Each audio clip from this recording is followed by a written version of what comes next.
कहानी की शुरुआत में हम साइबेरिया की एक जेल को देखते हैं जहां ढेर सारे जर्मन सोल्जर्स को लाइन से खड़ा कर दिया गया था। दरअसल वर्ल्ड वॉर 2 के खत्म होने के बाद रशिया ने बहुत से जर्मन सोल्जर्स को कैदी बना लिया था और उनसे कोयले की खानों में दिन रात काम करवाने लगे। हालांकि इस जेल की सिक्योरिटी काफी कम थी, लेकिन इसके बावजूद भी कोई इस जेल से भागने की कोशिश नहीं करता था क्योंकि इस जेल के चारों तरफ बर्फ ही बर्फ थी और ये जेल किसी भी इंसानी बस्ती से पूरे 14,000 किलोमीटर दूर थी। इसलिए अगर कोई कैदी इस जेल से भाग भी गया तो साइबेरिया की जमा देने वाली सर्दी में उसकी मौत पक्की थी। ये जेल चारों तरफ हजारों किलोमीटर दूर फैली हुई बर्फ के बीच में बनाई गई थी, इसीलिए कोई भी कैदी यहाँ से भागने का सोच भी नहीं सकता था। लेकिन इन कैदियों में एक कैदी ऐसा भी था जो बहुत ही शार्प माइंड था और वो इस जेल से भागकर अपनी बीवी और बेटी के पास जाना चाहता था। इस कैदी का नाम क्लेमन फॉयरल था, जिसे इस जेल में पूरे 25 साल की सजा काटनी थी और क्लेमन ऐसा बिल्कुल भी नहीं चाहता था कि उसकी आधी जिंदगी इसी जेल में बीत जाए। क्लेमन किसी भी हालत में इस जेल से भागना चाहता था। लकीली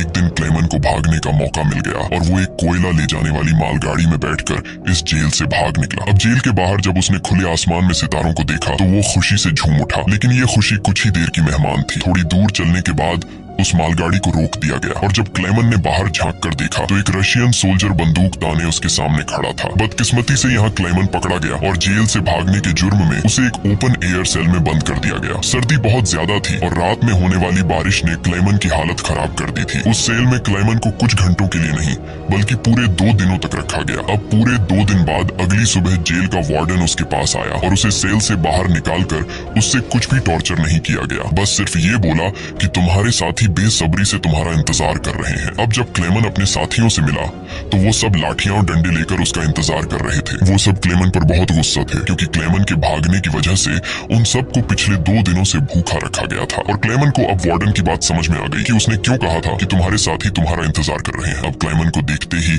बाकी कैदियों ने उस पर हमला कर दिया और उसे बहुत बुरी तरह से मारा। इस मारपीट में क्लेमन इतना जख्मी हो गया कि उसे जेल के हॉस्पिटल में एडमिट करना पड़ा। इस जेल का डॉक्टर भी एक जर्मन कैदी था। जैसे ही क्लेमन होश में आया उसने डॉक्टर से कहा कि मैं एक बार फिर से जेल से भागना चाहता हूँ और मुझे आपकी मदद चाहिए। डॉक्टर क्लेमन की बहादुरी देखकर हैरान रह गया कि ये इतना सब कुछ झेलने के बाद भी हार मानने को तैयार नहीं। डॉक्टर ने उसे समझाया कि इस जेल से जिंदा भाग पाना नामुमकिन है और अगर तुम यहाँ से भाग भी गए तो बाहर की जमा देने वाली सर्दी में मर जाओगे। लेकिन हकीकत ये भी है कि अगर तुम यहाँ से नहीं भागे तब भी तुम्हारी मौत पक्की है, क्योंकि जिन कोयले की खानों में तुम काम करते हो वहाँ कार्बन की मात्रा बहुत ज्यादा है जो हवा के जरिए तुम्हारे शरीर में जाता है और उससे कैंसर जैसी खतरनाक बीमारियां होती हैं। इसलिए डॉक्टर ने क्लेमन से कहा कि तुम्हें एक आखिरी बार इस जेल से भागने की कोशिश जरूर करनी चाहिए। उसके बाद डॉक्टर ने अपने सारे गर्म कपड़े, जूते और जरूरत का सारा सामान निकालकर क्लेमन को दे दिया और उसे ये भी बताया कि रशियन सोल्जर्स अपना खाना रेलवे लाइंस के पास छुपा कर रखते हैं। इसके साथ ही उसने क्लेमन को एक बंदूक भी दी ताकि वो अपनी हिफाजत कर सके। दरअसल डॉक्टर ने ये सारा सामान इसलिए पहले से इकट्ठा किया हुआ था क्योंकि वह खुद भी इस जेल से भागना चाहता था, मगर 1 हफ्ते पहले उसे पता चला कि वह कैंसर का मरीज है और उसके पास 1 महीने से ज्यादा वक्त नहीं है। अब उसने क्लेमन को एक लंच बॉक्स दिया और कहा कि अगर तुम जिंदा बच गए तो मेरी फैमिली तक ये लंच बॉक्स पहुंचा देना और कहना कि मैं इस दुनिया में अब नहीं रहा। यहाँ एक बार फिर से रात के अंधेरे में क्लेमन दोबारा भाग निकला और इस बार उसने मालगाड़ी की बजाय पैदल चलने का फैसला किया। वो पूरी रात पैदल चलने के बाद सुबह भी चलता रहता है क्योंकि उसे डर रहता है कि कहीं रशियन सोल्जर उसे पकड़ न ले। अब जब सुबह वार्डन को पता चला कि क्लेमन जेल से फरार हो चुका है तो वो सीधा डॉक्टर से पूछताछ करने उसके कमरे में पहुंचा, लेकिन उसके पहुंचने से पहले ही डॉक्टर ने अपनी जान ले ली थी क्योंकि उसे पता था कि क्लेमन के भागने की खबर सुनने के बाद वार्डन मुझे बहुत तड़पा कर मारेगा। इसके बाद वार्डन ने कई रशिया सिपाहियों को क्लेमन की तलाश में भेजा और उसे जिंदा पकड़कर वापस लाने का हुक्म दिया, लेकिन कई दिनों की तलाश के बाद भी उसे क्लेमन का कोई पता न चल सका। क्लेमन की खुशकिस्मती ये थी कि बर्फबारी स्टार्ट होने की वजह से उसके पैरों के निशान मिटते जा रहे थे, जिससे क्लेमन को ढूंढना मुश्किल पड़ रहा था। अब सबको लगने लगा कि क्लेमन इस सर्दी में जमकर मर चुका होगा, मगर वार्डन मानने को तैयार नहीं था क्योंकि वार्डन जानता था कि क्लेमन बहुत स्ट्रॉन्ग है और वो इतनी आसानी से हार नहीं मानेगा, इसलिए उसने तलाश जारी रखने का हुक्म दिया। वहीं दूसरी तरफ हम क्लेमन को देखते हैं जो पूरे जोश के साथ बर्फीले तूफान को पार करते हुए आगे बढ़ रहा था। जेल से भागने के 9 दिन बाद उसे अचानक कुत्तों के भौंकने की आवाज सुनाई दी और जैसे ही वो पीछे मुड़ा उसने एक स्लेज को अपनी तरफ आते देखा। उससे पहले कि वो भागता वो स्लेज उसके पास आ गई और उस पर चढ़ती हुई आगे निकल गई। तभी क्लेमन की आंख खुल गई और उसे पता चला कि वो सिर्फ सपना देख रहा था। दरअसल क्लेमन पिछले 9 दिनों से पैदल चल रहा था और अब उसका खाना भी खत्म हो चुका था। भूख और थकान की वजह से उसका आगे बढ़ना मुश्किल हो गया था, लेकिन इसके बावजूद क्लेमन ने हार नहीं मानी और जैसे तैसे चलता रहा। कुछ दिनों के बाद उसका जिस्म भी जवाब दे गया और वो भूख से बेहोश हो गया। अब कुछ घंटों बाद जब उसे होश आया, उसने अपने आसपास एक अजीब सी आवाज सुनी। तभी उसने एक सील को देखा और ये देखते ही उसकी आंखें चमक उठी। उसने फौरन अपनी बंदूक निकाली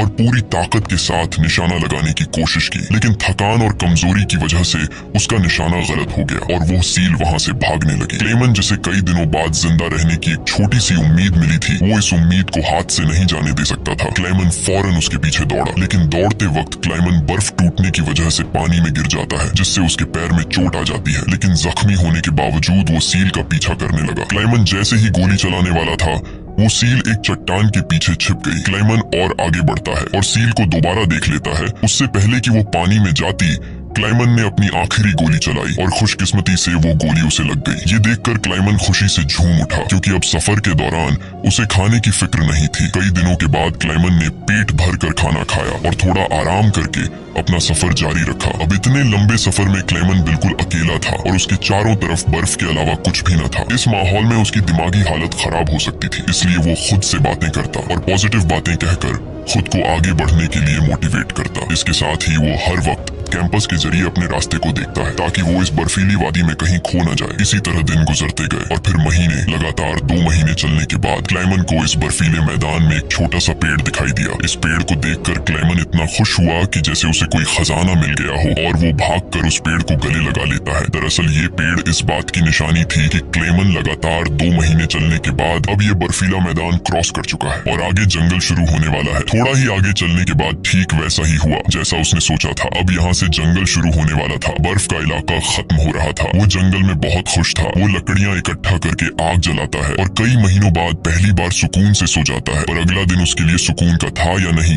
ये कोई नहीं जानता। दूसरी तरफ हम वार्डन को देखते हैं, जो अब भी क्लेमन की तलाश में था और उसने अपनी सर्च पार्टी को हुक्म दिया कि वो 500 किलोमीटर के दायरे में क्लेमन की तलाश करे। वहीं क्लेमन एक जंगल से होता हुआ आगे बढ़ रहा था कि अचानक वहाँ एक बर्फीला तूफान आ गया। ये तूफान इतना तेज था कि बड़े बड़े पेड़ भी जमीन से उखड़कर गिरने लगे। क्लेमन जैसे ही आगे बढ़ने की कोशिश करता है, एक बड़ा सा पेड़ सीधा उस पर गिर जाता है। क्लेमन की किस्मत अच्छी थी कि शाम में 2 आदमी यहाँ से गुजरे जो सोने की तलाश में थे। उन्होंने क्लेमन को देख लिया और वक्त पर उसकी जान बचा ली। उसके बाद ये तीनों एक साथ आगे बढ़े और कई दिनों के सफर के बाद बर्फीले मैदान से बाहर निकल आए। रास्ते में उन्हें एक दरिया मिला, जिसे पार करने के लिए उन्होंने लकड़ी की एक कश्ती बनाई। दरिया पार करते वक्त वह आपस में बातें करने लगे और एक दूसरे को बचपन के किस्से सुनाने लगे। लेकिन इसी बीच दरिया का बहाव तेज हो गया और कश्ती काबू से बाहर होने लगी। ऐसे में एक साथी का तवाजुन बिगड़ गया और वह सीधा पानी में जा गिरा। उसे तैरना नहीं आता था, वह डूबने लगा। ये देखकर क्लेमन ने पानी में छलांग लगा दी और किसी तरह उस आदमी को किनारे तक लाकर उसकी जान बचाई। दूसरी तरफ उनका दूसरा साथी उन दोनों को डूबने के लिए छोड़ देता है और अकेला आगे बढ़ गया। उसका दूसरा साथी बहुत ही लालची था। उसे लगा कि वो दोनों मर गए होंगे और लालच के चलते उसने अपने दोस्त का सोना भी खुद के पास रख दिया। थोड़ी देर बाद जब क्लेमन और दूसरा आदमी टेंट तक पहुंचे तो उस आदमी को अपने दोस्त पर बहुत गुस्सा आया और उसने उसे गोली मारकर उसकी जान ली। उसके बाद क्लेमन और वह आदमी ने सामान उठाया और सफर जारी रखा। वे दोनों कई महीनों तक इसी उम्मीद पर चलते रहे कि कोई इंसानी आबादी उन्हें मिल जाए। लेकिन दोबारा सर्दियों का मौसम आ गया और हर तरफ के जंगलात बर्फ की सफेद चादर में छुप गए। उस आदमी ने जो सामान उठाया था वह काफी भारी था, इसलिए उसे बर्फ में चलने में मुश्किल हो रही थी। ये देखकर क्लेमन ने उसका बोझ हल्का करने की कोशिश की और कहा कि कुछ देर के लिए अपना सामान मुझे दे दो। लेकिन यहाँ उस आदमी को शक हुआ कि शायद क्लेमन भी उसका सोना चुराना चाहता है, इसलिए उसने क्लेमन पर हमला करके उसे नीचे धकेल देता है, जिससे क्लेमन बेहोश हो जाता है। थोड़ी देर बाद क्लेमन को होश आया तो उसने देखा कि भेड़ियों का एक झुंड उसकी तरफ आ रहा है।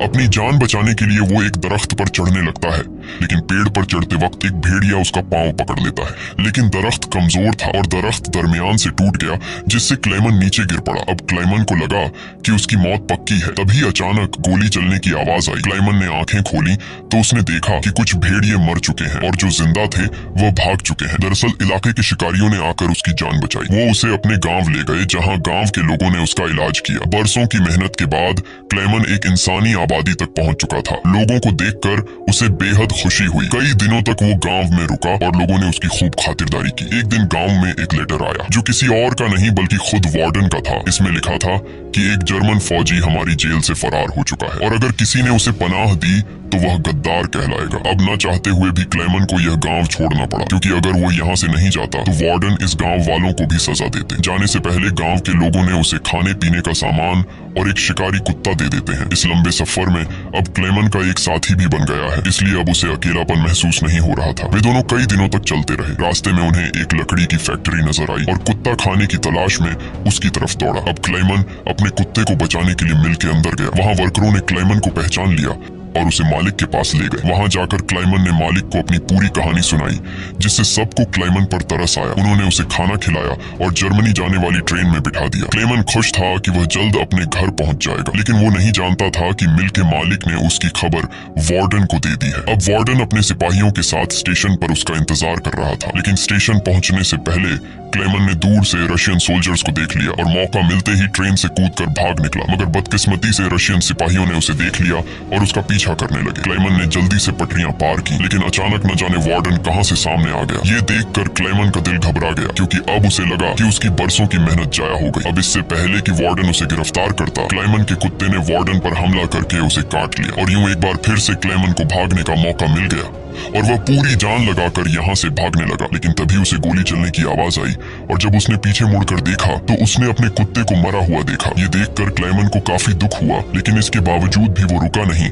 और अपनी पूरी ताकत से आगे बढ़ता रहा। उसके बाद वो पुल के ऊपर चढ़ा और नीचे से गुजर रही ट्रेन के ऊपर कूदकर वहां से भाग निकला और कुछ इस तरह से वो वार्डन के हाथों से फिर बच निकला। अब ऐसे ही दिन गुजरते गए और क्लेमन आहिस्ता आहिस्ता इस सफर में आगे बढ़ता रहा। देखते ही देखते साल 1952 आ गया और अब क्लेमन को जेल से भागे हुए पूरे 7 साल हो चुके थे। वो उस वक्त सेंट्रल एशिया में था और एक गांव के मेले में इधर उधर भटक रहा था। उस मेले में उसने खाने पीने की अलग अलग चीजें देखी। खाने को तो उसका मन कर रहा था, लेकिन उसके पास पैसे नहीं थे, इसलिए वो दिल पर पत्थर रखकर आगे बढ़ गया। तभी उसकी नजर 2 लड़कियों पर पड़ी जो मेले में पैनकेक्स बेच रही थी। क्लेमन ये पैनकेक तो खाना चाहता था, लेकिन उस बेचारे की जेब में 1 पाई तक नहीं थी, इसलिए वो मायूस होकर आगे चलने लगा। पर तभी उनमें से एक लड़की को उस पर तरस आ गया और उसने पैनकेक का एक हिस्सा तोड़कर क्लेमन को दे दिया। पहले तो क्लेमन को थोड़ा अजीब लगा, फिर उसने लड़कियों का शुक्रिया अदा करते हुए वो पैनकेक खा लिया। अब इस मेले में एक ज्यूइश आदमी भी था जिसने ये सब कुछ देख लिया था। उसके बाद क्लेमन एक चर्च में गया और ये आदमी भी उसका पीछा करते हुए चर्च में आ पहुंचा। दरअसल ये आदमी भी किसी जमाने में एक कैदी हुआ करता था, इसलिए उसने क्लेमन को पुलिस के हवाले नहीं किया और उसकी मदद करने की कोशिश की। उसके बाद वो क्लेमन को लेकर अपने घर गया, जहाँ क्लेमन ने कई साल बाद शेव की और अपने पुराने हुलिये में वापस आया। फिर उस आदमी ने क्लेमन को एक नया पासपोर्ट दिया ताकि वो रशिया के बॉर्डर को क्रॉस करके जर्मनी पहुंच सके। क्लेमन उस आदमी से बहुत खुश हुआ। जाने से पहले क्लेमन ने उसका शुक्रिया अदा किया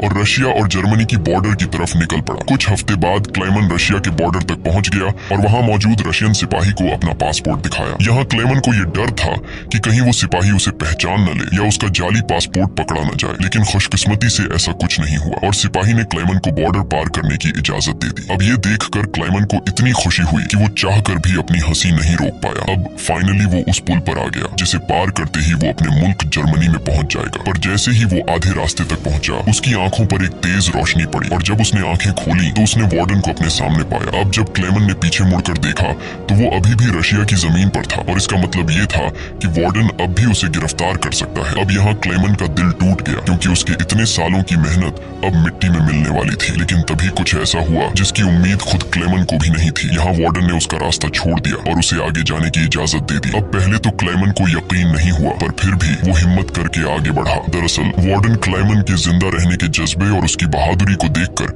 उससे काफी इंस्पायर हुआ, इसलिए उसने क्लेमन को गिरफ्तार नहीं किया और उसे अपने मुल्क वापस जाने दिया। और तभी वार्डन उससे ये कहता है, ये लड़ाई बस 2 सोल्जर्स के बीच थी, एक मैं और एक तुम, और इसे तुम जीत गए। जाओ अपनी जिंदगी जी लो। अब फाइनली क्लेमन ने उस बॉर्डर को पार किया और अपने देश जर्मनी पहुंच गया। इसके बाद वो अपने घर के करीब पहुंचा, जहां उसने अपनी बेटी और बीवी को देखा। अब थोड़ी देर बाद वो दोनों चर्च जाने के लिए घर से निकलती हैं, तो क्लेमन भी उनका पीछा करता हुआ चर्च में आ गया। हालांकि क्लेमन ने अभी तक अपनी बेटी को आवाज नहीं दी थी, क्योंकि उसे उम्मीद थी कि एक दिन जरूर उसके पिता आएंगे। जब उसकी बेटी ने पीछे मुड़कर देखा तो उसने अपने पिता को पहचान लिया और दौड़कर अपने पिता को गले से लगा लिया। अब इतने सालों बाद क्लेमन को जिंदा देखकर उसकी वाइफ की खुशी का तो कोई ठिकाना नहीं था। फाइनली उन तीनों ने एक दूसरे को गले लगाया और इसी के साथ सच्ची कहानी पर बनाई गई ये फिल्म यहाँ पर खत्म हो गई। उम्मीद है आपको आज की कहानी पसंद आई हो। अगर आपको ये वीडियो अच्छी लगी हो तो इसे लाइक कर देना और चैनल को सब्सक्राइब कर